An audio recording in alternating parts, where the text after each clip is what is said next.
인사를 드리고 시작을 해보겠습니다. 좀 국풍 2000 입시 전략 연구소 소장을 맡고 있는 최정용입니다. 반갑습니다. 안녕하세요. 오늘의 제목을 좀 보시면 아시다시피 고교학점제는 이미 부분 적용이 되어 있습니다. 그렇죠? 지금 고등학교 1, 2학년 아이들한테 부분적으로 적용이 되어 있는데 고1, 2까지는 사실은 교육 체제는 기존 체제를 유지를 하고 있죠. 그렇죠? 그래서 문이과 통합으로 선택 과목을 하고 있고요. 그리고 수능도 선택 과목 체제를 운영하고 있고요. 그런데 지금 중3이 올라가는 시대부터는 모든 게 바뀐다는 거죠. 그렇죠? 그리고 사실 이 고교학점제가 시행되겠다라고 발표를 했을 때 그거랑 맞물려서 돌아가야 되는 약속들이 좀 있었어요. 그 약속이 뭐였냐면 오늘 설명하는 거랑 약간 모순이긴 한데 제일 첫 번째가 고교학점제가 시행될 때 특목자 사고는 폐지를 목적으로 했었습니다. 근데 존치로 바뀌었죠. 그래서 고교학점제가 약간 배신한 게 아닌가. 그다음 두 번째는 또 뭐였냐면 내신의 절대평가였어요. 내신은 원래 ABCD 절대평가를 하려고 그랬다가 5등급 체제로 바뀌었죠. 그리고 마지막 하나가 뭐였냐면 수능의 자격고사화였습니다. 그런데 갑자기 보니까 통합 수능으로 바뀌었죠. 그러니까 처음에 고교학점제를 만들 때 얘기했던 것과 지금 완전히 달라진 고교학점제를 저희는 맞이해야 된다는 거고요. 사실은 고교학점제라는 거의 취지는 정확히 얘기하면 대학교랑 똑같이 운영이 되는 거죠. 본인이 원하는 수업을 알아서 편성해서 들어야 되는. 근데 대학과 고등학교의 다른 점은 대학교는 이미 내가 과가 정해져 있고 갈 길이 정해져 있으니까 그 안에서의 선택을 하면 되는데 고교학점제는 그게 아니라서 아이들의 꿈이 정해져 있느냐 없느냐도 되게 중요한 역할을 할 수 있고, 그래서 오늘 그거에 대한 부분과 그렇다면 특목자 사고가 살아있다면 가는 게 유리한 건지 아니면 불리한 건지, 일반고를 선택한다면 어떤 전략을 세워야 되는 건지, 이런 부분들을 좀 포괄적으로 말씀을 드릴 거예요. 일단 저는 이렇게 일을 하고 있는 사람이고요. 일단 국풍에서는 8년 차입니다. 8년 동안 근무를 했었고, 그때는 이제 수학 강의를 같이 하면서 입시를 같이 했었고요. 지금 가장 많이 하고 있는 거는 아무래도 이제 고3 수시 컨설팅을 제일 많이 하고 있고요. 자, 일단 고교학점제에서 원하는 인재상을 좀 알고 넘어가셔야 돼요. 고교학점제에 들어가는 우리 아이들이 어떤 걸 본인의 습관으로 만들어야 되는지. 그럼 첫 번째로 일단 자기 주도성이 완벽해야 된다는 얘기입니다. 지금도 문이과 선택 과목이라고 해서 과목을 선택해서 들어야 돼요. 그런데 지금은 그래도 고등학교 2학년 올라가면 생명과학 1을 듣는 반, 아니면 사회문화를 듣는 반, 이렇게 반이 정해져 있어서 아이들은 거기서 수업을 들으면 돼요. 그냥 하루 종일 거기 있으면 돼요. 그런데 여기서 말하는 자기주도성은 자기주도 학습이 아니고요. 모든 걸 본인이 스스로 알아서 해야 된다는 얘기입니다. 왜냐하면 고교학점제는요, 아예 빈칸에 시간표를 나눠주고 아이들한테 짜라고 할 거예요. 지금처럼 일부 정해져 있는 게 아니라 고1 때는 공통 과목이라서 상관이 없겠지만 고2, 고3 때는 정말 본인이 알아서 선택을 해야 돼요. 그리고 과목 수도 어마어마하게 늘어납니다. 지금 발표된 과목 개수는 236개 정도 돼요. 거기서 이제 본인이 선택해서 들어야 돼요. 그럼 여기서 좀 궁금증 생기지 않으세요? 과연 어느 학교의 과목이 제일 많이 깔릴까? 올해 도봉고등학교 폐교하는 거 아시나요? 이유가 왜일까요? 애들이 없어요, 애들이. 거기는 자기 등수가 퍼센트예요. 거의 그렇게 가요. 그러니까 대학에서 되게 입시를 칠 때 불리하겠죠, 그렇죠? 그래서 폐교를 결정했습니다. 왜냐하면 이게 고교학점제가 되면 100명대 가지고는 과목 편성이 안 돼요. 그러니까 그리고 내신이 5등급이라면서요. 이거에 대한 이해를 잘 하셔야 되는데 뒤에서 나오니까 그때 말씀드릴게요. 그 다음 두 번째는 비판적 사고방식인데 이게 뭐냐면 지금 현재 우리 아이들은요, 본인이 원하는 정보를 알아서 찾는 것도 있지만 그것보다 본인한테 랜덤하게 쏟아지는 많은 정보들을 보고 그 안에서 본인한테 필요한 거를 선별해야 됩니다. 그리고 그 선별한 자료를 가지고 본인만의 자료를 만들어낼 수 있어야 됩니다. 그게 굉장히 중요한 능력이죠. 그걸 저희는 비판적 사고방식이라고 부르고요. 그리고 그걸 가지고 뭔가를 만들어냈다면, 어떤 문제점을 찾았다면 그거에 대한 대안도 제시할 수 있는 중고등학생이 뭔가 정답을 말할 수는 없겠지만 자기가 알고 있는 배경 지식 안에서 어느 정도 논리적인 대안을 제시할 수 있는 사람, 그 사람이 바로 마지막에 만들어지는 창의 융합형 인재가 될 겁니다. 고교학점제에서는 이렇게 된 아이들이 대학에 합격할 확률이 높아지겠죠. 자, 그럼 고교학점제의 공부 방법은 어떻게 되느냐? 뭐 디지털 교과서가 들어오고, 그렇죠? 굉장히 막 다양한 이제 AI를 이용한 수업들이 많이 진행이 되죠. 그 안에서 우리 아이들은요, 아날로그 감성으로 돌아갔을 때 좋은 성적을 낼 수 있을 거예요. 그래서 저는 계속 강조합니다. 일단 지독하게 적어보는 연습을 해야 돼요. 지금 저희 아이들이 중학교 때는 내신이 A가 나오다가 고등학교 올라가면 왜 4, 5등급이 나오는지 아세요? 일단 중학교 때는 A를 받는 아이들의 퍼센테이지가 최소 20% 이상이에요. 과목별로. 많으면 40%가 넘어갑니다. 40%가 넘어가면 지금 몇 등급인지 아세요? 4등급이 훌쩍 넘어가죠. 그렇죠? 이런 상황입니다. 그런 아이들이 고등학교 가서 1등급을 받을 거라고 아이들은 상상을 하고 가죠. 올 A였으니까. 그래서 올라가서까지 완벽한 친구들은 적어보는 친구들, 끊임없이 필기하고 정리하고 오답하고 그리고 발표하는 친구들. 지금도 수행평가에 고등학교 올라가 보면 발표 수업이 되게 많아요. 중학교도 발표 수업을 많이 진행을 합니다. 그 발표에서도 본인이 주도적으로 어떤 팀을 이뤘다면 그 안에서 자료를 정리하는 역할이 아니라 정리된 자료를 발표하는 사람, 그리고 마지막에 확인을 해야 돼요.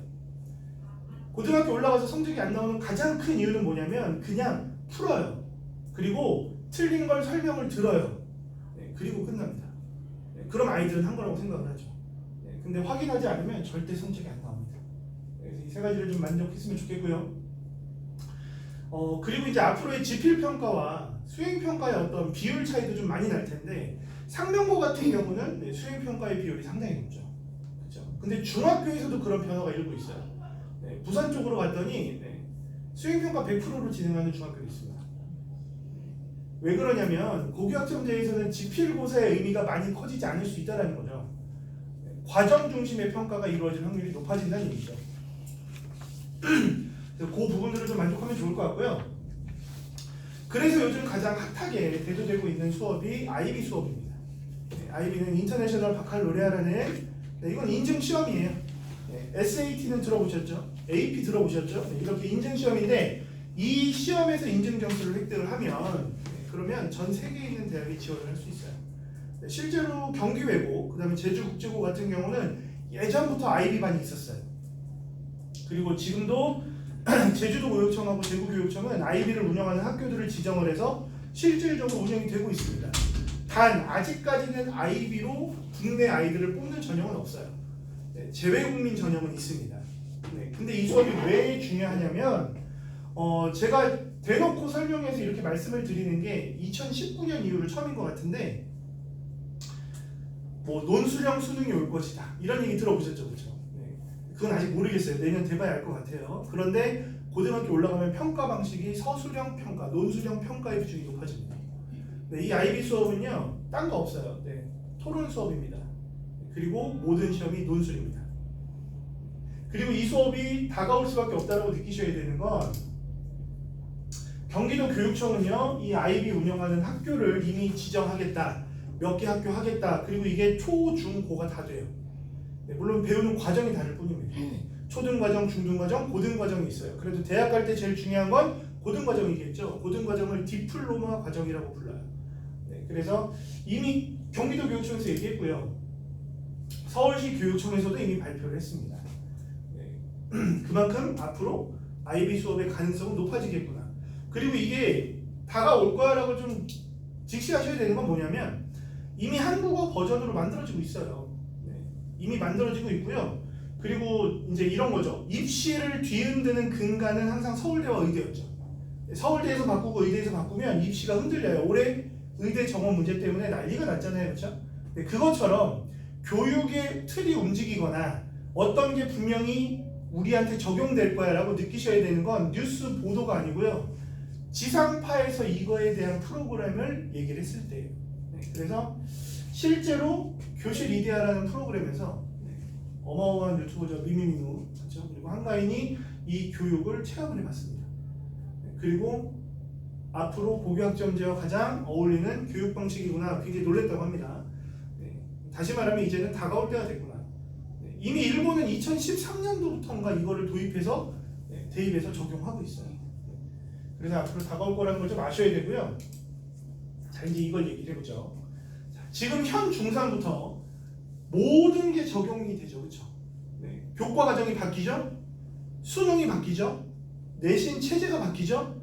네. 그러니까 지금 고1 아이들은 재수라는 걸 선택하는 게 상당히 부담스러울 거예요. 네. 그리고 지금 현 중3은 사실은 더 떨어야 돼요. 더 긴장해야 돼요. 왜냐하면 완벽히 바뀌는 새로운 체제를 처음 적용하는 학년이죠. 네. 이 학년들은 어떻게 보면 실험실의 쥐라고 생각을 해야 됩니다. 네. 이 아이들한테 어떻게 적용되고 어떻게 운영되느냐에 따라서 수정 보완될 사항들이 나올 거고요. 그게 적용되는 학년은 저는 중2는 아닐 것 같아요. 중1 정도가 될 것 같아요. 중2까지는 혼란의 시대가 되지 않을까. 그래서 지금 중3과 중2는 정말 완벽하게 준비를 해야 되는데 일단 내신 산출 방법이 바뀐다는 거죠.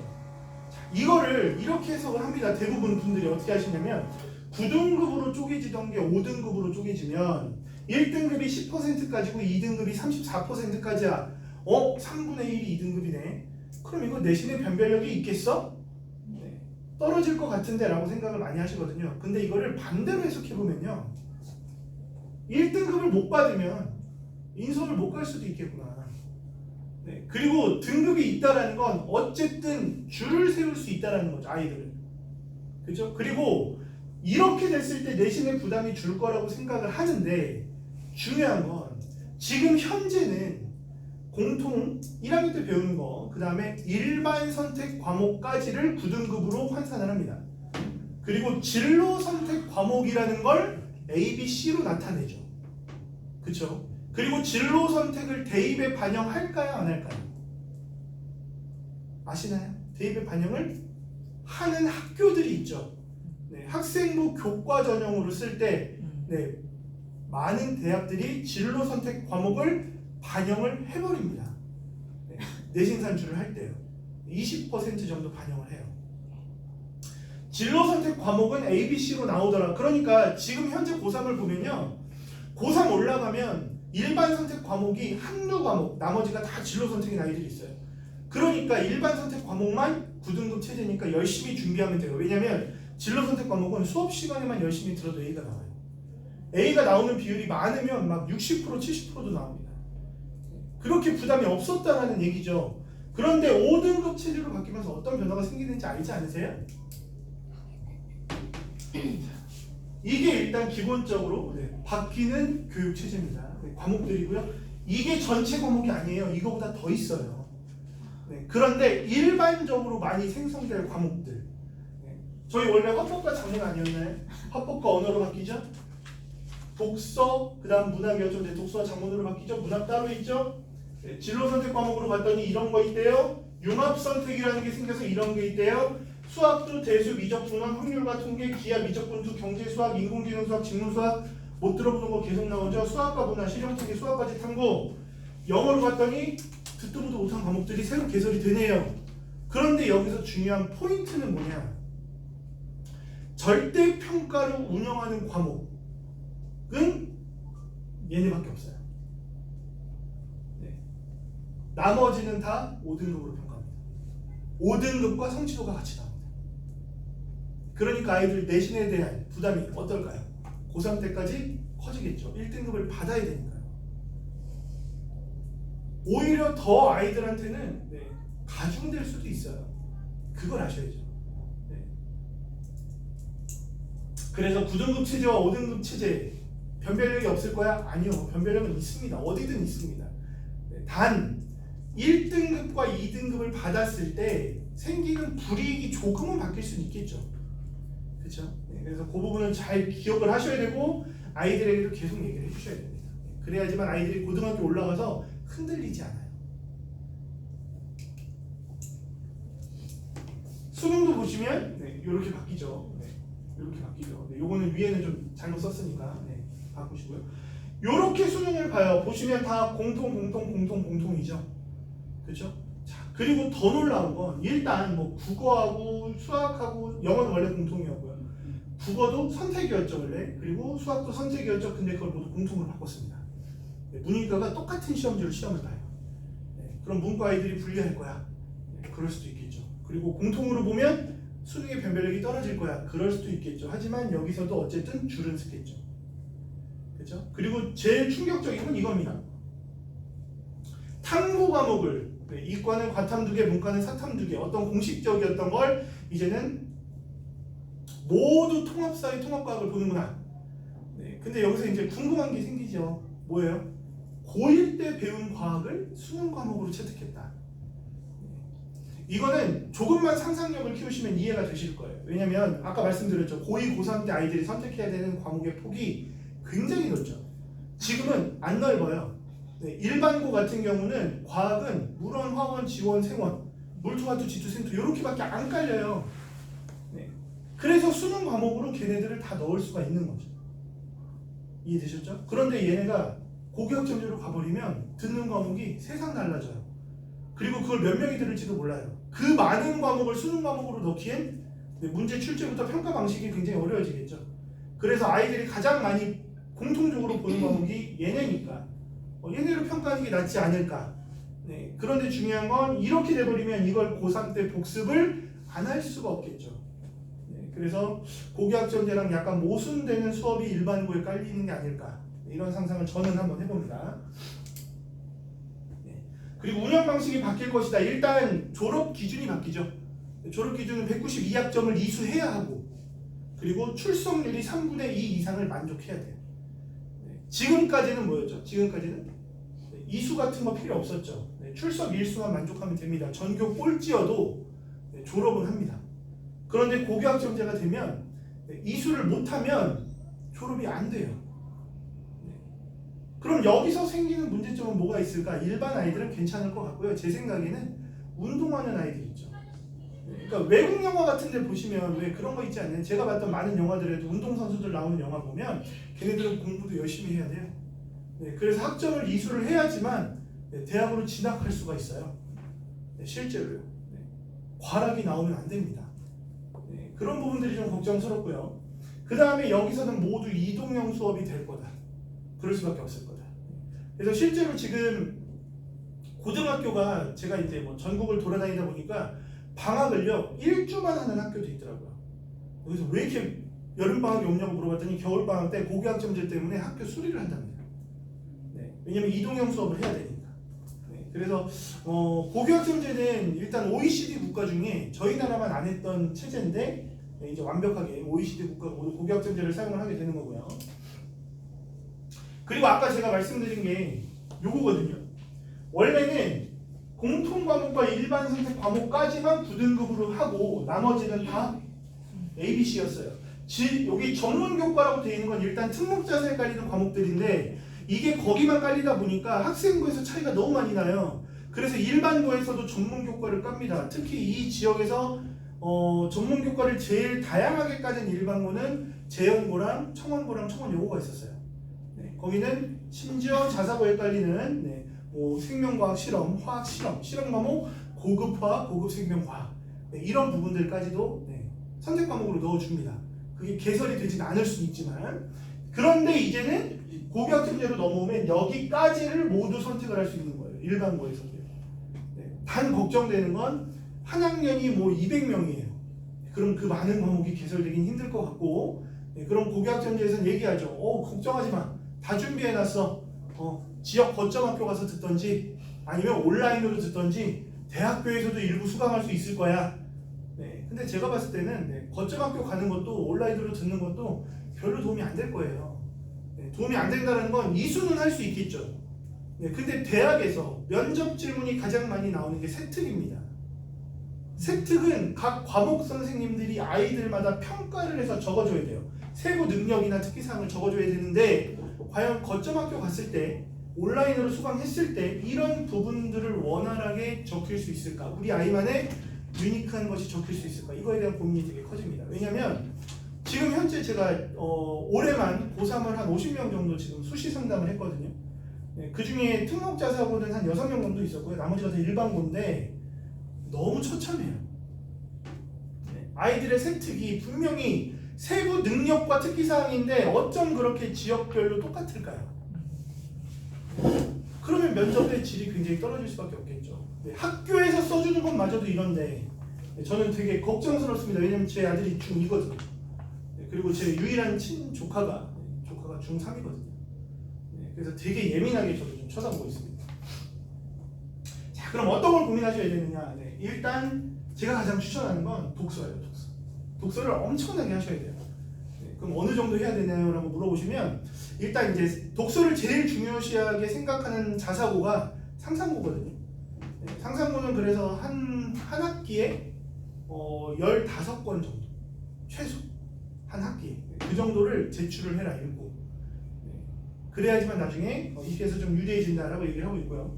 그 다음에 어떤 학교를 갈 건지 선택을 해야 되는데 아까 제가 처음에 말씀드린 게 고교학점제에서는 원래 특목자사고가 폐지가 됐어야 돼요. 근데 왜 폐지가 안 됐느냐 그거는 모르겠죠. 정부의 선택이니까. 그렇죠? 그래서 특목자사고를 갔을 때 유리합니다. 왜 유리하냐면요. 지금 선택 과목만 놓고 보더라도요. 뭐 여기서 하나고 많이 쓰고 싶어 하니까 하나고만 예를 들어도 예를 들면 요 근처에서 선덕고가 아무래도 좀 제일 남학생들 중에서는 대학을 잘 보내죠. 서울대 막 20명씩 보내니까요. 그런데 그 학교마저도 하나고에 비하면 선택 과목이 완전히 빈부의 격차가 일어나요. 예를 들면 하나고에는 고등학교 2학년 때 선형대수학이라는 수업을 들어요. 깜짝 놀랐습니다. 이건 제가 대학교 2학년 때 전공으로 들었던 수업이에요. 그리고 AP 수업이 그렇게 많이 깔려요. AP 수업은 대학 과정의 내용을 원서로 배우는 수업이죠. 그렇죠? 그러니까 아예 질이 달라요. 지금도 질이 달라요. 그러니까 아예 학생부만 보더라도 무슨 과목 들었는지만 보면 너는 특목자사고를 알 수 있죠. 똑같을 거예요. 그리고 제가 요번에 이제 컨설팅을 하면서 또 한 번 느낀 건 뭐냐면 5등급으로 바뀌는 게 일단 누가 그렇게 요구를 했을까라고 생각을 해보면 대부분 이제 일반 공무원님들이 아닐까. 왜냐면 대학에서는요 등급을 보는 건 아니라고 저는 생각을 합니다. 그러면 특목자사고 5, 6등급 애들은 인서울 상위권 대학 붙으면 안 되잖아요. 학생부 종합으로. 그렇죠? 근데 거기는 5, 6등급 애들이 뭐 중경 외시까지 합격을 해버려요. 이유는 뭐냐면 일반고는요 만약에 성취도가 B가 나와요. 그럼 몇 등급일까요? 한 3, 4등급 나옵니다. 그죠? 그러니까 6등급 나오면 성취도가 D가 떠요. 1등급인데도 B가 뜨는 애들도 있어요. 심지어. 그런데 외고나 자사고를 가잖아요. 등급을 보면 놀래요. 6, 5, 5, 6, 6, 6, 5, 5, 5 이래요. 등급이. 그런데 옆에 성취도를 보잖아요. 올해예요. 그럼 뭘 보고 뽑고 싶을까요? 왜냐면 올 A가 떴다는 얘기는 뭐냐면 얘네가 일반고였으면 다 1등급일 거야. 그리고 외고 같은 경우는 인원수가 너무 적죠. 왜냐면 걔네는 과별로 내신을 책정해버리니까 50명 가지고 해야 돼요. 그럼 6등급이면 잘한 겁니다. 그렇게 평가가 될 수밖에 없어요. 그리고 저는 다이어리 작성을 되게 많이 시킵니다. 다이어리 작성은 학생부 종합에서 필수예요. 그래서 아이들에게 작성해 보시면 좋고요. 계획표는 세워보려고 하는데 잘 안 되죠. 왜냐면 아이들이 계획을 세우는 방법을 몰라요. 저희도 어릴 때 보면 여름방학 시간표 원형 그래프 그려놓고 거기다 나누라고 하면 막 엄청 쪼개놓죠. 그리고 갑자기 없어지죠. 애들이 막 실제로 해보면. 그 다음 독서활동, 부모님과 대화 습관. 이건 되게 중요합니다. 왜냐면 부모님과 대화 없이 아이가 혼자 스스로 준비한다. 잘하죠. 잘하는데 결국엔 나중에 고3 돼서 빈틈이 생겨요. 그걸 부모님과의 대화를 통해서 어머님들이 밖에서 설명회를 듣고 들어오시는 정보들과 아이가 학교에서 하는 활동들 가지고 얘기를 나누셔야 돼요. 그래서 사실은 지금 국풍에서는 이런 수업을 하고 있습니다. 어떤 수업을 하냐면 예를 들면 국영수 선행을 누구나 하시잖아요. 이유를 물어보면 고등학교 가서 성적 잘 받으려고 한번 배워놓으면 도움되니까. 그렇죠? 그런데 5등급 체제로 바뀌고 고교학점제가 되면 아무래도 학생부의 중요성이 강해지겠죠. 학생부 교과 전형보다는 종합 전형의 비율이 커질 수밖에 없겠죠. 실제로 지금도 원래 교과 전형의 비율이 전국적으로 보면 높아요. 근데 인서울 안으로 들어오면 교과 전형으로는 11%밖에 안 뽑아요. 종합 전형으로 거의 30% 가까이 뽑습니다. 다시 말하면 학생부 관리가 되어야 하는데 그렇다면 학생부 선행을 할 수 있으면 좋겠는데 그 선행을 해주는 것들이 없죠. 그래서 지금 제가 거기 가서 수업을 하는데 탐구 보고서를 쓰거나 독서 감상문을 쓰는 수업을 하고 있어요. 실제로 중학생들 대상으로. 그리고 고등학생들은 한 달에 하나씩 탐구 보고서 작성을 도와주는 특강을 하고 있어요. 그게 본인 수행 평가든 아니면 나중에 제출할 자료든 그렇게 만들어서 첨삭까지 해주는 걸 하고 있습니다. 간단히 말씀드리면 월 1회 수업이고요. 일요일 날 하고 있어요. 셋째 주 일요일 날 하고 있고 90분 수업을 합니다. 그 안에서 탐구 보고서를 쓰면서 중학생들은 본인의 진로에 관한 탐구를 할 수 있는 시간, 굉장히 유의미한 시간을 만들어주고 있고요. 그리고 거기서 하는 프로세스는 이렇게 갑니다. 기존에 있던 커리큘럼을 없앴고요. 8월부터 제가 다시 짰어요. 짜서 주제 탐구 보고서와 독서 감상문, 주제 탐구 보고서와 독서 감상문. 이 체제로 계속 아이들이 쓰는데 읽어보시면 알겠지만 초중 아이들이 쓰기에는 어려워 보이죠. 이거를 아이들의 생각을 적는 게 아니고요. 이 주제에 대해서 아이들이 수업 시간에 검색을 해서 자료를 찾아요.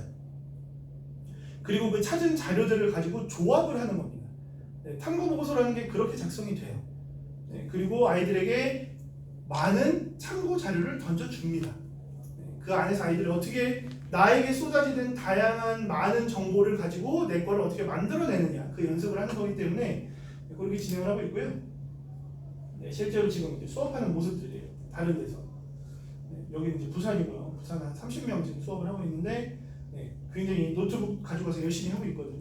이렇게 좀 수업을 진행하면 아이들하고 소통하는 수업이다 보니까 굉장히 좀 재밌게 하고 있고요. 그리고 수업했던 모습들, 그리고 아이들이 피드백한 것들, 굉장히 유의미했다, 고맙습니다라는 얘기들을 많이 해요. 그리고 몰랐던 것, 그리고 국영수 수업이 아니라 본인의 꿈을 위한 수업, 미래를 위한 학생부 관리 수업을 하다 보니까 부담 없이 와서 열심히 듣고 갑니다. 그리고 이건 실제로 초등학교 6학년 아이가 썼던 탐구 보고서고 1차 첨삭은 이전에 이런 식으로 완성을 해줘요. 완성도가 100%가 아닙니다. 이 수업은 써보는 수업이에요. 그리고 첨삭은 다음번 과제를 이렇게 해봐, 방향성을 잡아주는 첨삭을 하고 있고요. 이거는 이제 고등학교 겁니다. 고등학교는 아이들이 써본 적이 없잖아요. 그죠? 그래서 이제 초안을 이렇게 써서 보내요. 말도 안 되게 보내요. 그래서 주제 선정 이유가 앞으로 교과서에서 배울 거니까 주제로 선정을 했대요. 되게 초딩스러운 대답을 하고 있죠. 근데 아이들은 모르잖아요. 그래서 이렇게 보내오면 제가 첨삭을 이렇게 해줍니다. 세 쪽짜리를 가지고 주제 선정 이후 풍족해지게, 그리고 내용들도 모두 풍족해지게끔 학교에 제출했을 때 적어도 A+ 나오게, A+가 나오게끔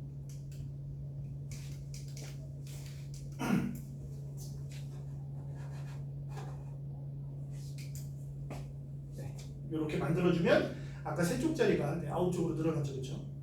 이렇게 첨삭을 해주고 이걸 제출을 하는 거예요. 만약에 수행평가였다면 좋은 점수를 받을 거고요. 그리고 수행평가가 아니었다면 이걸 나중에 학기 말에, 학년 말에 학생부에 추가 자료로 제출을 할 수 있습니다. 그리고 이거는 실제로 아이들이 학생부 관리를 부탁을 했을 때 나가는 대화 내용들이고요. 그리고 이 친구는 지금 의대 준비를 하고 있는데 보시면 아시겠지만 다 1등급, 정보 하나 2가 떴죠. 근데 그래봐야 1.2등급 정도 나옵니다. 그리고 이제 나머지는 다 1등급 받기로 했으니까 올라가겠죠, 그렇죠? 이렇게 만들어내야 됩니다. 그리고 이제 올라가면 이런 수행평가가 계속 쏟아지실 거예요. 엄청나게 쏟아질 거예요. 되게 질이 높아집니다. 그러면 아이들에게 자료들 주고 아이가 보낸 거 피드백해주고, 그리고 세특 작성도 해달라고 하면 작성도 같이 해주고요. 이렇게 관리를 해줘야지만 아이들이 대학을 갈 수 있는 거죠. 그리고 이건 좀 아까 그 의대를 준비하는 친구가 학교에서 이런 수행 평가를 냈다고 해요. 이걸 작성하는 사람들은 추가적으로 넣어주겠다고 해요. 딱 읽어보시면 알겠지만 일단 스티피법이라는 것 자체를 뭔지 모르겠죠. 저도 몰라요. 근데 찾아봐요. 찾아보면 사실 여기 다 있는 겁니다. 이거에서 본인의 꿈을 작성을 해봐라 이런 거죠. 그래서 만들어줬죠. 해줘야 되니까요. 이렇게 해서 주면 좋은 평가가 나옵니다. 그러니까 이런 것들이 준비가 완성도가 높아야 되는 거고요. 하나만 더 보여드릴게요.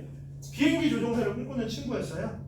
그래서 이 친구는 수행평가가 없길래 진로활동에 넣을 진로 탐색을 해봐라. 두 쪽을 야무지게 써서 보냈더라고요. 네, 그래서 이것도 첨삭을 해줍니다. 네, 이거는 아마 한 10쪽 정도로 늘어났던 것 같은데요. 네.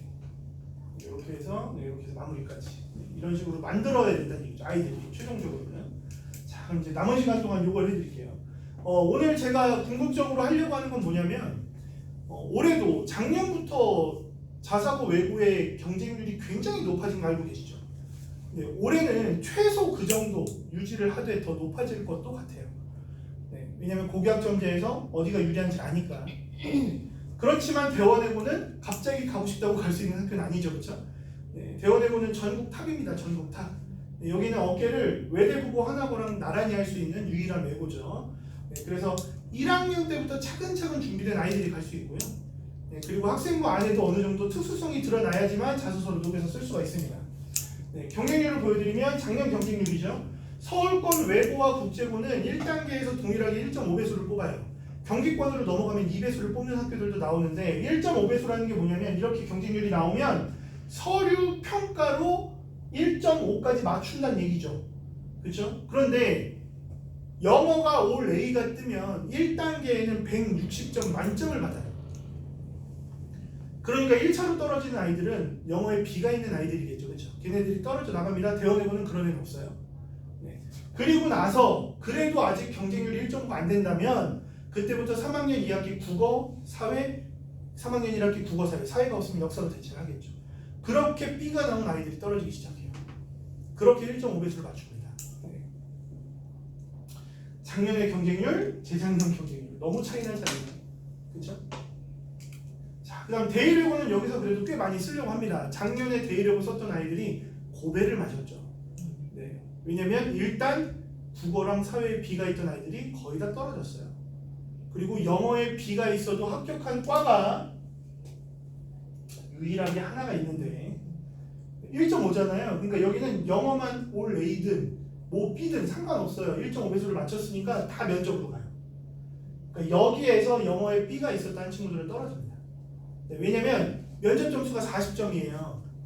네, 그런데 영어가 B가 하나 있으면 160점에서 4점이 강점이 돼요. 156점이죠. 그렇죠? 그런데 대의외고 정도 오는데 아이들이 면접 준비를 안 할까요? 네, 면접에서 뒤집는 게 쉽지가 않아요. 네, 그리고 러시아어가 보시면 중국어가도 1.5네요. 네, 그렇습니다. 네, 여기 있었다가 떨어진 친구가 있었어요. 3학년 2학기 국어를 B를 맞았거든요. 네, 그렇게 나옵니다. 그리고 2.08 굉장히 높죠. 2.15 굉장히 높죠. 일반적으로 대부분 외고에서 경쟁률이 제일 높은 과는 프랑스어랑 스페인어예요. 왜냐면 국제기구에서 가장 많이 쓰고요. 전 세계적으로 영어 다음으로 많이 쓰는 언어다 보니까 인기가 많고요. 일본어과가 이렇게 경쟁률이 높은 학교는 많이 보진 못했어요. 네. 대부분 중국어 아니면 독일어 아니면 일본어 여기가 좀 경쟁률이 낮게 나왔습니다. 자, 그 다음 여기서 이제 제일 많이 가는 학교가 서울외고죠. 그렇죠? 앞에 있는 두 학교와 서울외고의 차이점 아니죠. 서울외고와 서울권에 있는 나머지 5개 외고의 큰 차이점이 하나 있어요. 자소서 글자 수 배분이 달라요. 네, 나머지 5개 외고는 지원 동기, 진로 계획, 인성 부분을 400자 400자 쓰고 자기주도 학습을 700자를 쓰거든요. 서울외고는 모든 영역을 500자씩 씁니다. 그러니까 자소서 쓰는 양식 자체가 달라지기 때문에 외고 선택도 어느 학교를 갈 거냐에 따라서 달라진다는 얘기겠죠. 네, 경쟁률을 보시면 다른 데보단 낫네라고 하지만 그 전년도를 보면 굉장히 높아졌네. 심지어 1단계 전형이 있었던 과도 있었죠. 그렇죠? 네, 하지만 서울외고는 영어만 올 A면 그래도 면접까지는 다 가겠구나. 네, 근데 올해는 1.5를 넘어가는 과가 왠지 더 생길 것 같은 느낌은 들어요. 네, 그래서 영어 올 A에 적어도 국어 사회까지 올 A를 받은 아이들이 썼을 때 유리하지 않을까 라고 생각을 해보고요. 나머지 외고와 서울국제고까지 경쟁률을 좀 넣어봤고요. 서울국제고는 워낙 조금 뽑다 보니까 경쟁률이 상당히 높게 나옵니다. 그래서 그 부분 아셔야 되고, 그럼 이거는 이제 광역자사고 경쟁률이었죠, 작년. 네. 여기서 제일 많이 쓰는 데가 선도고니까요. 선도고 같은 경우는 작년 경쟁률이 1.58이었어요. 1.58이 의미하는 게 뭐냐면 광역자사고는 1단계 전형이 성적을 보지 않아요. 경쟁률이 1.5가 넘어가면 추첨을 통해서 1.5배수를 맞춰요. 네, 그러니까 운이 좋아야겠죠. 그렇죠? 네, 그리고 나서 나머지 아이들이 자소서 가지고 면접을 봅니다. 네, 그런데 경쟁률이 1.2를 안 넘으면 1.0부터 1.2 사이면 면접 없이 추천만 해요. 그래서 선도권은 좀 어머님들이 되게 갈팡질팡하세요. 자소서는 일단 써놓긴 하고요. 면접 대비를 1단계 발표하고 난 이후에 하면 안 되냐 얘기를 많이 하셨던 분들이 계셨는데 그런 아이들은 대부분 떨어졌습니다. 왜냐면 그 잠깐 한 일주 한다고 도움이 될까요? 안 되거든요. 그래서 선도권 같은 경우도 올해도 경쟁률이 넘칠 것이다. 그렇다면 지금부터 준비를 해놓는 게 유리하다고 말씀드릴 수 있을 것 같고요. 전국 단위 자사고 경쟁률도 작년에 굉장히 올라갔습니다. 상상고는 2.0을 넘었던 적이 없었거든요. 근데 2.0을 넘었어요. 그 얘기는 여기서도 1단계 전형이 있었다는 얘기죠. 그리고 상상고 같은 경우는 자사고 중에 유일하게 3학년 1학기까지의 내신을 반영합니다. 그리고 자소서도 기본 1,500자에 독서 3권, 300자씩 900자를 추가로 써야 되고요. 면접도 2번이나 보고요. 되게 까다로운 학교라서. 그리고 광역자사고가 아니라 전국 단위 자사고를 쓰실 때도 학교별로 이미 정해져 있어야만 해요. 그리고 아이의 학생부를 보면서 어느 학교에 조금 더 유리한지를 아셔야 돼요. 그렇게 고르셔야 됩니다. 그냥 무턱대고 하나고가 대학을 잘 보내니까 그리고 서울이니까 가야지 라고 생각하시면 오산이 될 수도 있어요. 그런 부분 기억하셔야 되고요. 그 다음에 작년까지와 올해 달라지는 점은 뭐냐면 항상 보시면 여기는 일반 전형만 나타냈지만 사회통합 전형이라는 게 있죠. 그렇죠? 그런데 대부분 외고나 자사고가 미달이 나요. 작년에도 미달이 났어요. 작년에 1173명을 못 뽑았어요. 사회통합 전형으로. 근데 외고나 자사고 같은 경우는 학교 운영을 아이들에게 받는 돈으로 하죠. 그죠?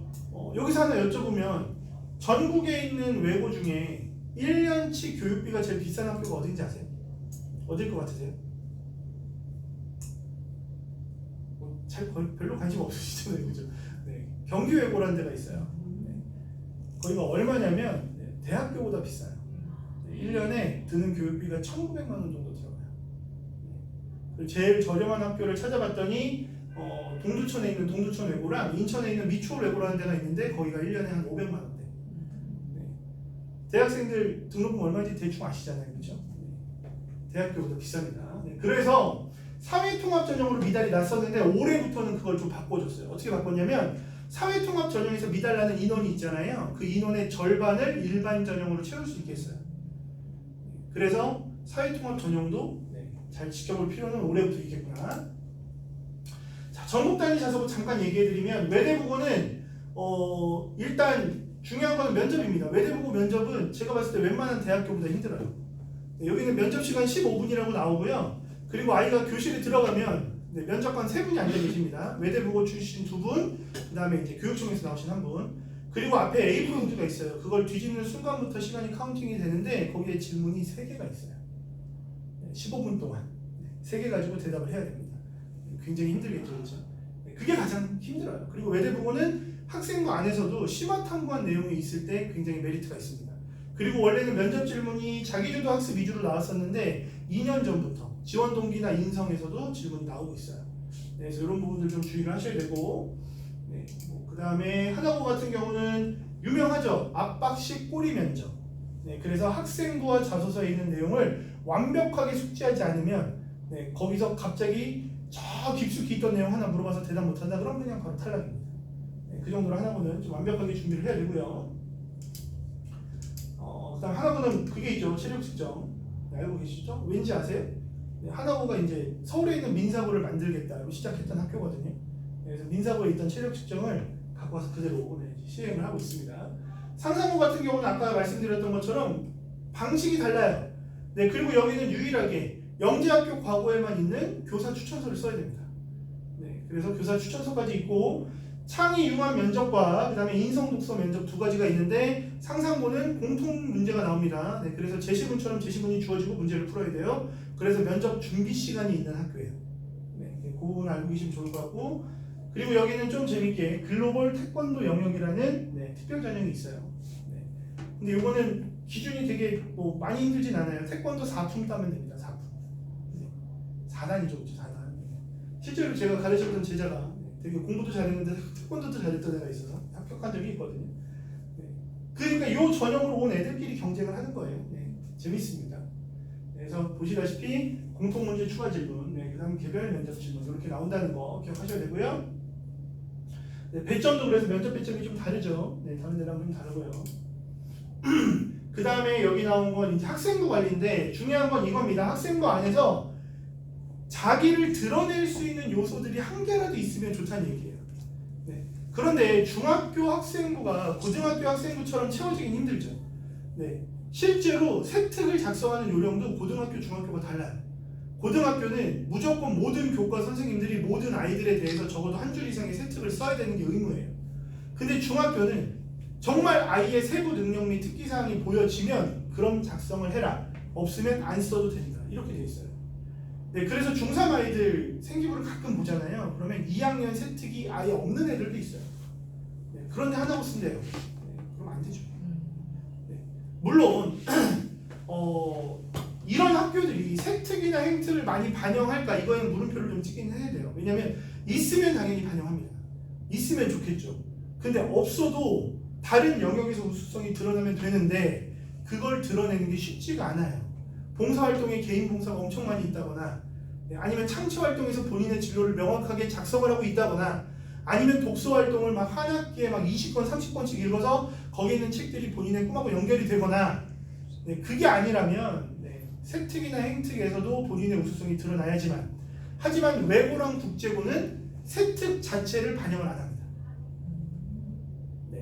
그래서 실제로 외고는 학생부가 별로 없어도 쓸 수 있어요. 성적만 되면. 대원 빼고요. 네. 저는 대일도 빼고요. 네. 쓸 수는 있습니다. 면접으로 뒤집을 수 있으니까요. 그래서 이런 영역들이 있더라라는 거 아시면 좋을 것 같고요. 지금 이제 마지막으로 해야 될 얘기가 저희가 실질적으로 아이들이 이제 해야 되는 거니까. 자, 외고는 면접에서 나오는 게 일단 자소서에서 많이 나옵니다. 네, 근데 대부분 아이들 자소서를 보면 대부분 거짓이 많아요. 학생부에 없는 내용을 많이 쓸 겁니다. 네, 실제로 작년에도 그랬고요, 재작년에도 그랬고요. 근데 그거를 쓰면서 생기부에 넣을 수도 있어요, 실제로. 네, 3학년 2학기 11월 말까지 학생부가 완성이 되기 때문에 지금 수업하는 내용을 담임 선생님을 통해서 학생부에 넣어달라고 요청할 수 있습니다. 네, 근데 요청하는 방식이 좀 다르기 때문에 그때 가서 해야 되고요. 자사고는 학교마다 완벽하게 다르게 면접이 형성되기 때문에 학교별로 지원하는 학교별로 공부가 돼야 되고요. 그래서 외대국어 아까 질문 3개 나온다 그랬잖아요, 그렇죠? 네, 보여드리면 이런 게 나옵니다. 자, 대답하실 수 있겠어요? 너무 어렵죠? 네, 왜냐면 얘는 이게 자소서에 있거든요. 네, 얘네들은 심화탐구를 했거든요. 네, 그렇기 때문에 대답하기는 어렵지 않았겠죠, 그렇죠? 판사, 베이지 정리라는 거 들어보셨나요? 이거 고등학교 3학년 애들, 2학년 애들 학생부의 확률과 통계 영역에서 많이 나옵니다. 그걸 중학교 때부터 했다는 얘기죠. 그 다음에 뭐 산업수학, 저는 이것도 처음 들어봤어요. 뭐 모르노이 다이어그램 저는 처음 들어봤거든요. 수학 전공임에도 불구하고.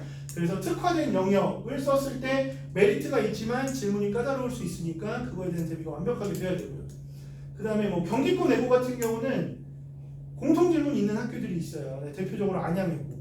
네, 굉장히 높은 수준의 공통질문, 그리고 서류 기반 질문은 자소서에서 1개. 뭐 이런 식으로 결정이 됩니다. 그 다음 면접 기출을 잠깐 보여드리면 지원 동기에서는 이런 걸 물어봐요. 외대국어 기출 보시면 중학생은 땡땡땡이다. 바로 안을 채우고 그렇게 생각하는 이유를 말해보세요. 이거 대답할 친구 몇 명이나 있겠습니까? 그렇죠? 상당히 어렵죠. 난이도가 높죠. 자기주도 학습 계속 나오는 것들 보시면 어떻게 물어보는지 좀 느끼게 되실 거고요. 보여드리면 이렇게. 그다음에 대부분 좀 누가 봐도 아는 학교들로 좀 준비를 해드렸어요. 왜냐면 그렇게 준비를 해야 되니까. 그다음에 인성 부분 또 이렇게 나옵니다. 이런 식으로 많이 물어봅니다. 이런 거는 되게 많이 물어보는 상황 질문이었죠, 그렇죠? 정답은 없어요. 뭐가 좋고 뭐가 틀린 건 없어요. 단 본인이 본인의 의사를 논리적으로 전달했느냐가 중요합니다. 그렇게 준비를 하시면 되고요. 독서에서도 이렇게 물어보는 것. 이런 것들은 되게 어렵겠죠, 그렇죠? 저자에게 질문하고 싶은 네 가지를 말해보세요. 그러니까 저자의 특성도 알아야 되고 책에서 나오는 구체적인 우리에게 알려주고 하는 내용이 뭔지도 알아야지만 저자에 대한 질문을 만들 수 있겠죠. 그리고 중요한 건 사회 이슈가 너무나도 중요합니다. 사회 이슈에 대한 것도 꿰고 있어야지만 그래야지만 대답이 가능했다라는 걸 좀 기억을 하시면 될 것 같고요. 뭐 이런 것들. 그래서 이제 마지막으로 제가 오늘 말씀드릴 건 자소서반에 대한 거예요. 자소서반은 8월 17일부터 개강을 합니다. 그리고 오프라인으로 총 4번을 만나요. 4주 연속으로요. 그런데 이게 좀 랜덤하게 깔리는 수업이다 보니까 제 스케줄에 맞추다 보니까 아이들이 학원 스케줄이 있는 경우가 많아요. 근데 걱정하실 게 없는 게 이 수업은 아이들하고 1대1로 하는 수업이 아니라 자소서를 쓰는 모든 아이들이 공통으로 되는 수업을 하기 때문에 모든 걸 지금처럼 밴드 라이브로 송출을 하고 영상을 찍어 놓습니다. 그래서 이 수업은 영상으로 들어도 충분히 따라올 수 있는 수업이에요. 그리고 자기소개서에서 제일 중요한 건 결국엔 본인만의 자소서를 만드는 거죠. 그래서 본인의 학생부를 어떻게 분석을 하는지, 분석을 했다면 거기에서 자기소개서를 쓰기 위한 소재를 어떻게 찾는지, 그렇다면 자기주도 학습 영역은 어떤 요령으로 써야 되는지, 지원 동기 및 진로 계획은 어떻게 써야 되는지, 인성은 어떻게 써야 되는지, 이거를 전체적인 틀 안에서 설명을 해준다는 거예요. 그게 4주 동안 이루어집니다. 그래서 매주 토요일 17일부터 토요일 4주 동안 1시부터 3시에 진행을 해요. 그리고 이미 등록한 친구도 있는데 그 친구도 수업을 못 나와요. 그래서 영상으로 듣기로 했기 때문에 대신에 중요한 건 수업 끝날 때마다 과제가 주어집니다. 그 과제는 실질적으로 본인이 작성을 해보는 거겠죠. 그 작성하는 것부터는 모두 다 1대1 카톡으로 소통을 해요. 그리고 하다 보면 대부분 이제 메신저 이용해서 주고받으면서 제가 첨삭을 해주는데, 그런데도 불구하고 얘는 한번 만나야겠어요. 얼굴 보고 얘기를 해야겠어요. 근데 시간 맞추기 어렵잖아요. 그래서 뭐 작년 같은 경우에는 밤 12시에 줌으로 만나서 한 20분 얘기하고 거기서 다시 한번 방향성 잡고 해주는 친구들도 나왔습니다. 그래서 첨삭은 4주 특강을 하고 나서 기본적으로 한 달 안에 끝나요. 그러니까 9월 안에 모든 자소서 첨삭이 끝나서 완성본이 나올 겁니다. 그 완성본 가지고 면접 대비반으로 갈 거예요. 그런데 중요한 건 그 완성본을 만들기 위해서 최소 8번의 첨삭은 이루어질 거예요. 아이와 주고받는 게. 근데 작년 같은 경우를 봤을 때, 재작년도 그랬고요. 좀 많이, 그러니까 아이가 좀 되게 적극적이에요. 그리고 전체적으로 써서 왔다 갔다 하는 게 아니라 계속 부분적으로 좀 얘기를 하고 싶어 해요. 그런 친구들 같은 경우는 뭐 한 15번? 이렇게 왔다 갔다 한 적도 있어요. 그리고 줌으로 만난 친구들은 사실 많지는 않아요. 왜냐면 알려주고 방향성을 잡아주고 본인 학생부가 분석이 끝나면 쓰는 건 어렵지 않아요. 대신에 100명 중에 90명이 쓰는 자소서를 만들면 안 되겠죠. 그래서 그런 부분에 방향성을 맞추고 계속 첨삭을 해줍니다. 면접 대비반은 그 이후 거니까 이 일정은 그 이후에 나오게 될 거고요. 똑같아요. 시스템은 똑같고 여기서도 4번의 특강, 여기서도 모두가 들어야 되는, 그리고 나머지는 모두 1대1이에요. 근데 그 1대1이 요 4번 수업 안에 실질적으로 오프라인으로 하는 면접 대비가 있습니다. 실전 면접이. 근데 그거는 아이들이 예를 들어서 10명이 있어요. 그러면 본인한테 들어갈 수 있는 시간은 길어야 20분이에요. 나머지 시간에는 앉아서 본인 거 보고 공부해야 될 겁니다. 그렇게 오프라인으로 면접을, 실전 면접을 하게 될 거고요. 나머지는 다 줌으로 이루어져요. 모든 면접이. 그 이유는 여기서부터 이제 보시면 돼요.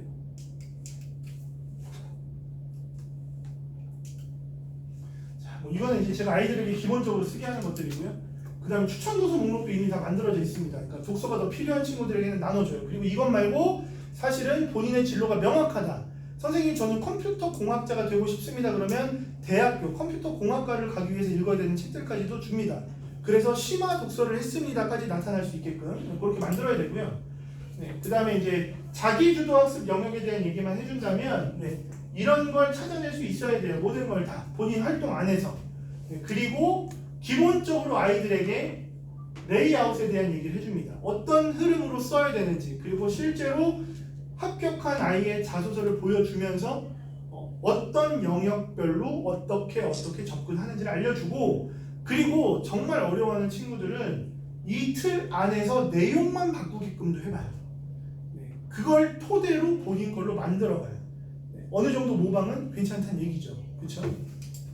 그리고 이건 이제 실제로 제가 아이들 자소서 첨삭해주는 모습입니다.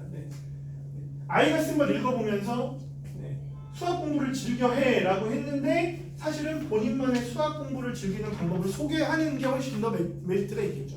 그리고 필요 없는 것들은 밑줄 쳐버리고요. 그리고 아이에게 뭘 좀 더 써야 되는지 이런 부분들을 알려주고 나면 아이들이 작성을 해서 보내면 또 수정해주고 또 수정해주고, 이게 계속 반복되는 거예요. 네, 그래서 완성된 자소서가 이제 이런 식으로 나오게 되는 거예요. 이런 식으로 그래서 아이들이 만들어내고요. 면접은 제가 아까 4번의 특강 이후에는 다 줌으로 한다고 그랬잖아요. 이유는 뭐냐면 아이랑 1대1로 이렇게 오프라인으로 면접을 해요. 그러면 아이한테 얘기해 줍니다. 질문하고 대답했을 때 아니야, 시선 처리 잘못됐어. 그리고 목소리 톤이 하나 높여야 돼. 너무 빨라. 조금만 천천히. 그리고 다리 떨면 안 되고 의자 뒤로 딱 붙여서 앉고, 그리고 네가 한 대답은 자소서에 있는 내용이 아니고 학생부에 있는 내용도 아니야. 그러니까 그 내용의 소재를 다시 뽑아서 제대로 된 답변을 만들어봐. 뭐 이런 식으로 피드백을 했어요. 그럼 아이는 그 내용을 듣고 집에 가잖아요. 기억이 날까요? 잘 안 나겠죠. 그런데 만약에 다 나요. 100% 기억이 나요. 그럼 연습을 해야 되잖아요. 근데 연습이 원활할까요? 아이들이 성적이 안 오르는 이유 중에 하나도, 가장 큰 이유를 찾아보면, 야, 너 성적 올려야지. 열심히 공부해. 그럼 성적이 올라가. 아이들은 당연히 열심히 공부하면 올라간다는 건 알지만 열심히가 어떻게 공부하는 건지 모르죠. 본인이 지금까지 어떻게 해왔는데 그거에 대해서 뭐가 잘못됐는지를 본인이 모르고 어떻게 했는지를 모르니까 못 고치는 거예요. 면접이 더 심해요. 아이들은 자기가 어떻게 말했길래, 어떤 톤으로 말했길래 목소리 톤을 높이라고 하지, 어느 정도 빠르기로 얘기했길래 더 천천히 얘기하라고 하지. 그래서 저는 코로나에 굉장히 고마워하는 사람입니다. 왜냐면 그때부터 실질적으로 면접 자체가 비대면으로 했던 적도 있었죠. 그래서 저는 아이들에게 이렇게 시켜요. 줌으로 면접을 하면서 거기서 지적되는 사항을 말로도 하지만 메신저로 전송을 해줍니다. 그러니까 지적받은 내용 아이들이 까먹을 일이 없겠죠. 그리고 이 영상을 그대로 녹화를 해서 인코딩해서 올리는 데까지 길어야 10분 안으로 끝나요. 그럼 아이가 해야 될 건 그 올라간 영상을 보고 선생님이 지적한 내용을 보고 그리고 피드백을 해요. 피드백은 이렇게 합니다. 굉장히 다양한 피드백이 나오겠죠. 선생님이 얘기한 것뿐만 아니라 본인이 느끼는 본인만의 단점을 찾을 수도 있겠죠. 그럼 그 다음 면접 때는 이 부분들이 잘 보완이 되는지를 봐주면 되겠죠. 그렇게 계속 면접을 해요. 면접도 기본 최소 8회 이상을 합니다. 그런데 작년에 외고 준비했던 친구는 서울외고 준비했던 친구 중에 한 명인데, 그 친구는 면접 대비를 거의 한 20번 가까이 한 것 같아요. 저하고 녹화한 것만. 근데 이게 끝이 아니에요. 녹화하고 나잖아요. 그러면 그 다음 만날 때까지 아이에겐 과제가 나가요. 무슨 과제냐면 네가 스스로 묻고 답하는 영상을 촬영해서 밴드에 올려. 그게 숙제예요. 그리고 그 영상도 피드백을 해야 돼요. 그럼 제가 밑에 또 댓글로 피드백을 해줍니다. 그리고 여기에는 아이만 들어오는 게 아니에요. 고3 같은 경우는 너무 자존심이 강해서 엄마를 초대 못하는 경우도 있는데, 대부분 부모님 그리고 학원 관계자분들까지 초대를 합니다. 그리고 엄마나 아빠는 아이의 면접에 대해서 일체 얘기를 못하게 해요. 왜냐면 아이는 부담스럽거든요. 그냥 지켜봐 주기만 원하거든요. 근데 지켜보시면 아십니다. 어떻게 변해가는지를 다 아시기 때문에. 그래서 이렇게 아이의 몇 초 대답했는지, 그리고 그 안에서 뭐가 잘못됐는지 완벽하게 아이들이 파악하고 그게 수정되는 모습을 볼 수 있게끔. 그리고 이거의 가장 좋은 점은 아까도 말씀드렸지만 아이마다 실전 면접 시간은 길어야 20분이에요. 그 20분을 위해서 서로 시간 조율을 하고, 아니죠. 너무 시간이 아깝죠. 그리고 2학기 내신까지 완벽하게 해야 되잖아요. 그렇죠? 그런데 이렇게 만나면 가장 좋은 점은 뭐냐면 학원 끝난 이후에 만날 수 있어요. 편하게 아이들이 부담스럽지 않게 밤 10시든 11시든 그렇게 만나서 진행을 합니다. 그리고 면접 보기 전날까지 하거든요. 그리고 오후반인 아이들은 오전에도 또 한 번 했었어요. 그렇게 면접을 계속 봐줄 수 있다는 장점이 있죠. 그래서 사실 1단계 합격한 아이들은 면접에서는 떨어진 애가 없었어요. 그게 지금 2년 동안의 결과예요. 근데 그게 특목자사고 뿐이냐? 아니요. 대학도 그랬습니다. 대입에서도 그렇게 실적을 내고 있기 때문에 이 부분들은 믿으셔도 되지 않을까. 올해 고입은 작년보다 더 혼란스러울 예정입니다. 경쟁률이 더 치솟을 것 같은 느낌이고요. 그 안에서 우리 아이들이 살아남을 수 있는 방법은 본인만의 자소서를 만들고, 그리고 본인을 어필할 수 있는 면접 답변을 준비를 하는 거겠죠. 그 부분은 국풍 2000에서 완벽하게 책임을 져드릴 거고요. 8월 17일부터 시작이니까. 그리고 학원 스케줄 상관없습니다. 녹화된 영상이 다 있기 때문에 그걸 보고 개별 피드백을 받으면 됩니다. 네, 그런 부분들에 대해서 부담 갖지 마시고 네, 그리고 오늘은 아마 당일이라서 네, 등록했을 때 어느 정도 할인율도 네, 있다라고 들었습니다. 네, 좀 현명한 선택하시고 충분한 도움 받으시고 그리고 궁금한 건 설명회 이후에 네, 또 한번 상담해 드릴 수 있으니까요. 네, 그때 다시 한번 뵙도록 하겠습니다. 감사합니다.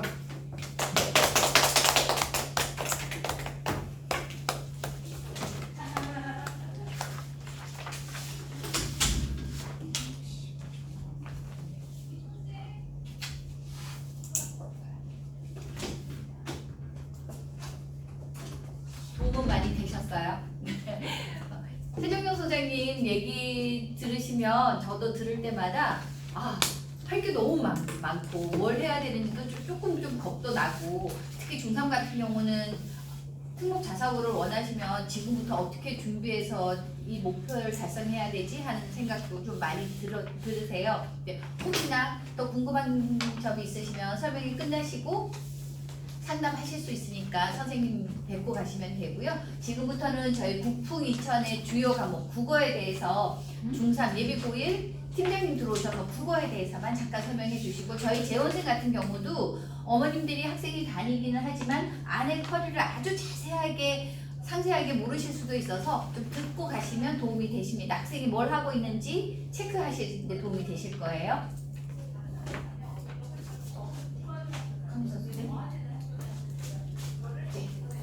저희 중3 예비 고1 팀장님이세요. 박수 좀 쳐주세요.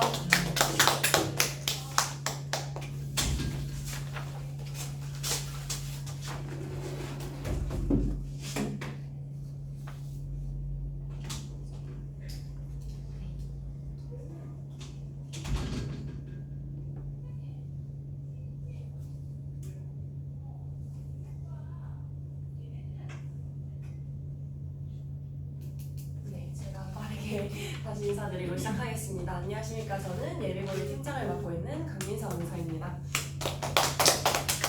이제 어머님들께서 제일 많이 궁금해 하시는 게 저희 학원에서 예비고일은 어떻게 대비가 되고 있느냐에 대해서 조금 많이 궁금해 하시는데요. 이제 저희가 예비고일 여름방학 이제 거의 끝나가고 있기는 하지만 사실 방금 앞에서도 들으셨다시피 이제 이 중학교 3학년 친구들이 고등학교로 올라가게 되면 이제 2022년도 개정 교육과정이 첫 적용이 되는 학년이기도 하고 고교 학점제가 전면 시행이 되면서 내신이 5등급제로 바뀌는 학년이기도 합니다. 그래서 변별력을 위해서 입시제도에서는 선논술력을 훨씬 더 강화시킬 것으로 보고 있고 수능 국어 과목 같은 경우에도 이제 기존에는 언어와 매체랑 화법과 작문을 선택할 수 있는 선택형 수능이었다면 이제 학생들은 화법과 언어, 독서와 작문, 문학이 전부 다 들어갈 공통 과목의 수능을 치르게 됩니다. 그래서 어쨌든 학생들이 고등학교를 선택을 하는 것도 중요하지만 그 고등학교를 진학을 해서 살아남는 것도 중요하기 때문에 저희 같은 경우에는 이렇게 일단 2학기 커리큘럼을 잡고 있고요. 그래서 현재 학생들은 7월 20일부터 9월 말일까지 이제 4시간 체제로 국어가 진행이 되면서 정규 수업 3시간에 코러스 추가 수업이 1시간 진행이 되고 있습니다. 그리고 9월 28일부터는 저희 졸업고사 대비 기간으로 그때부터는 이제 내신이 시작이 되는데요.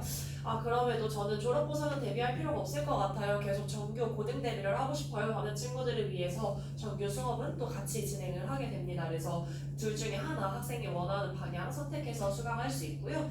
다음에 11월부터는 정말 본격적인 예비 고1이기 때문에 고등학교를 가기 전에 최대한 학생량을 끌어올리는 시기입니다. 그리고 학생들별로 이제 학교가 이제 정리가 되게 되면 발표가 되게 나면 그 학교에 맞춰서 본인 학교에 맞춰서 내신을 조금 더 미리 대비할 수 있는 코러스 수업이 진행이 되게 됩니다. 그래서 현재 3분기 정규 수업 같은 경우에는 모의고사가 90분 진행이 되고 있고요. 그 다음에 섹션 포객이라고 해서 영역별 수업 중에서도 고전 시가에 해당하는 고전 논문 수업이 진행이 되고 있습니다. 그리고 코러스 수업에서는 현재 고등학교에서 사용하게 될 문법 수업을 1시간 진행을 하면서 총 4시간 진행을 하고 있고요. 대신에 이제 저희 같은 경우에는 레벨별 수업이 정규 수업에서는 진행이 되고 있습니다. 그래서 가장 국어를 처음 시작하는 스타트반 친구들부터 이미 국어에 대한 기본 개념이 완벽하게 있고 그 다음에 이제 그 친구들은 더 심화 학습이 필요한 친구들을 위해서 마스터반까지 레벨을 조금 나누고 있습니다. 그래서 마스터반 같은 경우에는 현재 고등학교 1학년 수준의 모의고사를 풀었을 때 오답이 1개 내지는 2개 정도밖에 안 나오는 친구들이에요. 그래서 그 친구들은 수업 시간에 고등학교 2, 3학년 혹은 수능 특강 강의서 지문을 가지고 와서 모의고사 지문을 추가로 진행하고 있습니다. 그다음에 고정 같은 경우에는 아이들이 처음 접하는 영역이다 보니까 마스터반도 동일하게 수업이 되고 있고요. 다만 이제 수업 시간에 섹션 보기기에서 작품을 얼마나 살펴볼 수 있는지는 아무래도 마스터반 친구들이 문제 푸는 속도도 빠르고 이해도도 빠르기 때문에, 그리고 이 친구들은 유독 복습도 철저히 하고 있어서 그래서 이 친구들은 좀 수업 시간 내에 다룰 수 있는 작품이 많다고 봐주시면 될 것 같습니다. 그리고 마스터반 같은 경우에는 코러스는 이제 제가 진행을 하고 있는데요. 다른 반 가서는 이제 처음부터 수업을 진행을 한다면 마스터반은 들어가서 아이들한테 오늘 품사 배울 건데 너네가 일단 품사에 대해서 아는 대로 다 A4 이제 백지 줄 테니까 거기에 다 써봐. 품사 책에도 그려봐. 이런 식으로 해서 아이들이 어느 정도 다 학습이 되어 있는 상황이에요. 그래서 그 친구들은 보다 더 심한 학습을 시간 내에 진행을 할 수 있습니다. 반대로 스타트반 같은 경우에는 이제 국어 학원을 처음 다니기 시작하는 친구들이라서 사실 모의고사 자체를 굉장히 어려워합니다. 그래서 90분 안에 모의고사를 봐주는 게 너무 버거운 친구들이기 때문에 모의고사만 3시간을 진행을 합니다. 그래서 영역별 수업이 빠지게 되고 모의고사만 3시간을 진행하는 대신에 화법과 작문과 독서 영역을 조금 더 디테일하게 다루는 게 90분, 그리고 문법이랑 문학을 다루는 게 90분, 이런 식으로 해서 조금 더 디테일하게 아이들과 같이 수업을 진행을 하고 있습니다. 다만 이제 문법 같은 경우에는 이 친구들도 놓칠 수 없기 때문에 코러스 수업을 같이 진행하고 있습니다. 그래서 저희 정규 수업 시간표는 이렇게 되어 있고요. 현재 마스터반이 2반, 스타트반이 1반, 그리고 그 위에 있는 베이직반이 가장 많이 구성이 되어 있습니다. 그래서 아이들이 조금 레벨을 점점 올라가면 올라갈수록 저희가 연말이 되면 이제 스타트반, 제가 이제 베이직반 같은 경우에는 조금 반을 줄이고 베스트나 프리미엄반 위주로 학생들이 많이 들어갈 수 있게끔 실력을 끌어올리는 게 저희 목표라고 생각해 주시면 될 것 같습니다. 코러스 수업 같은 경우에는 정규 수업 앞이나 뒤에 이제 붙여서 한 번에 4시간을 수강할 수 있게끔 진행이 되고 있고요. 그다음에 저희 특목 자사고반이 7월 20일부터 개강이 됐었습니다. 그래서 서울외고 대비반 친구들이 이제 일요일 3시부터 7시까지 4시간 수업 진행하고 있고요. 선덕고 대비반 같은 경우에는 월요일 4시부터 8시 진행하고 있는데 아마 개학이 되면 4시까지 오는 게 조금 빠듯해서 그때는 선덕고 담당 선생님이 시간을 조금 더 조율하신다고 하셨습니다. 그래서 서울외고 대비반 같은 경우는 저희랑 사용하는 정규 교재는 동일하지만 서울외고 내신 그 7년차 선생님이 문법이랑 문학 수업, 영역별 수업을 들어가시면서 보다 더 서울외고에 적합한 수업을 진행을 하고 계시고요. 선덕고 대비반 같은 경우에도 현재 선덕고 1, 2, 3학년 내신을 진행하시는 선생님이 모의고사는 모의고사대로 끌고 가고 대신에 이제 선덕고 1학년 때 담당 배우게 될 내신 내용에 대해서 미리 선행을 하고 있습니다. 그다음에 저희는 월말평가 제도가 있는데요. 미라클 모의고사라고 해서 매월 마지막 주 토요일, 일요일에 오전 8시 20분부터 9시 40분까지 80분간 시험을 진행합니다. 그래서 중학교 3학년과 고등학교 1학년 친구들이 같은 시험지로 진행을 하고 있는데 이번 7월 월말평가에서 아까 말씀드렸던 마스터반 친구들, 중3 친구들이 100점이 4명이 나왔을 정도로 이제 미라클 모의고사가 그만큼 아이들한테 조금 영향력도 있고 중요하다는 점을 말씀드리고 싶습니다. 그래서 제가 간단하게 이렇게 말씀드렸고요. 조금 더 자세한 설명은 필요하시면 제가 설명이 끝나고 개별 상담으로 도와드리겠습니다. 신청해주셔서 감사합니다.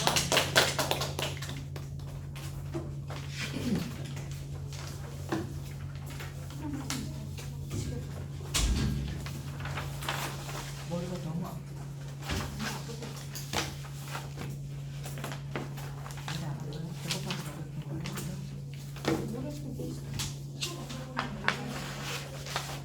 네, 설명회는 모두 다 끝났습니다. 혹시 뭐 국어 수업에 대해서 문의사항 있으시면 나가시면 선생님 도와주실 거고요. 준이 혹시 궁금하시면 나가시면 저희 대리님이 안내해 주실 겁니다. 네, 감사합니다.